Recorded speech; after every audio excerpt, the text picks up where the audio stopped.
so here is the angled liner brush that I'm going to use. It's just a standard angled liner brush from Target, and it's an e.l.f. brush, and it's great.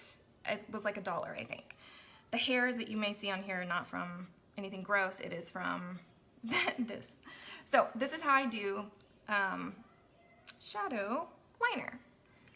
I just take it, I dip it in there. I don't wiggle it around at all. Let me see if you can, let me move that a little bit so you can see. I don't wiggle it, I press it, and then I go like this. And I literally, this is so easy. Press and wiggle, press and wiggle, press and wiggle, press and wiggle, press and wiggle. And then you're gonna go and connect the dots. And this is a very soft, pretty line. This is how I teach people to try and start doing this technique. It stays on exceptionally well, and it makes me so happy. But you can get it as large or as thick, as large and thick, or as tiny as you would like your liner. Now I'm gonna show you, this was Onyx ShadowSense. And I'm gonna use, I put it on a palette. Typically I would use it right off the wand, but that's not sanitary for my purposes because I use them on clients.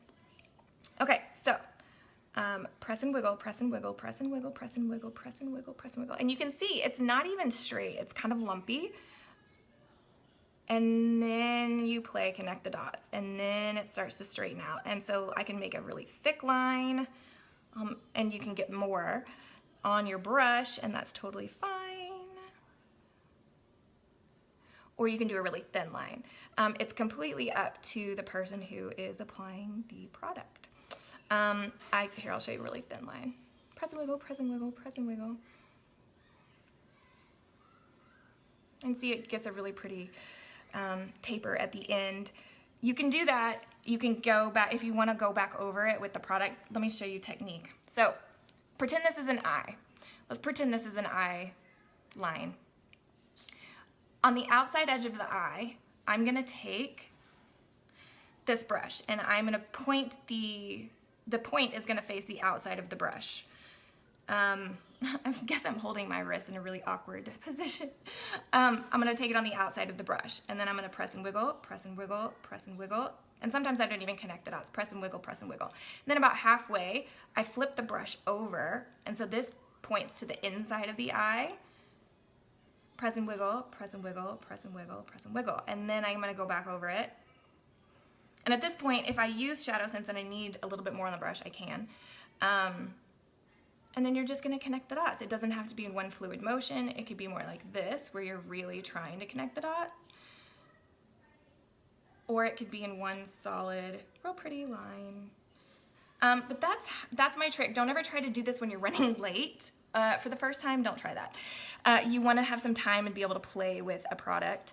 So try this. And I love it with the standard angled liner brush. It's just the easiest thing to use and to start with.